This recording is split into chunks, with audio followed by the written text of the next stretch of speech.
Starting a business in regenerative agriculture can be a rewarding endeavor that combines environmental sustainability with potential profitability. Regenerative farming is a profitable business if properly planned and managed. Regenerative agriculture is a holistic approach to farming and land management that aims to restore and improve the health of ecosystems, soil, and biodiversity, while also increasing agricultural productivity. The core principle behind regenerative agriculture is to work with nature rather than against it, using techniques that mimic natural processes to create resilient and sustainable farming systems.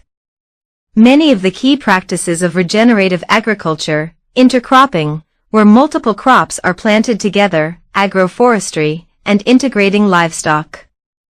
Dear viewers, today in this video, we will try to explain the method of regenerative agriculture and its advantages and disadvantages. To start regenerative agriculture, begin by thoroughly researching and understanding the principles and practices of regenerative agriculture. Learn about the specific techniques and approaches that align with your goals and the type of agricultural business you want to start. Regenerative agriculture business of your decide on the specific focus. This could be organic farming, vegetables, pasture livestock farming, agroforestry, or any other niche that aligns with your interests and expertise.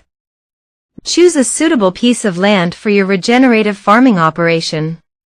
Consider factors such as soil quality, climate, water availability, proximity to markets, and legal regulations.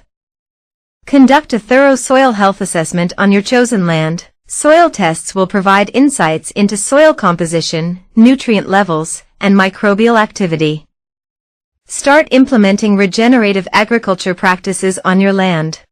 This may include cover cropping, rotational grazing, no-till or reduced tillage, composting, agroforestry, and other techniques that align with your chosen niche. Plan a diverse crop rotation to break pest and disease cycles, improve soil health, and reduce the need for synthetic inputs. If you have livestock, consider implementing rotational grazing systems. This mimics natural grazing patterns, improves pasture health, and enhances carbon sequestration. Set up the necessary infrastructure and acquire the equipment needed for your chosen agricultural activities. This could include irrigation systems, fencing, animal housing, tools, and machinery. If you're producing crops or products, develop a plan for what you'll grow or create. Focus on high-quality, sustainable, and marketable products that align with your regenerative principles. Develop a strong brand identity that communicates your commitment to regenerative practices and sustainability. Create a marketing strategy to reach your target audience through social media, local markets, direct sales, and other channels.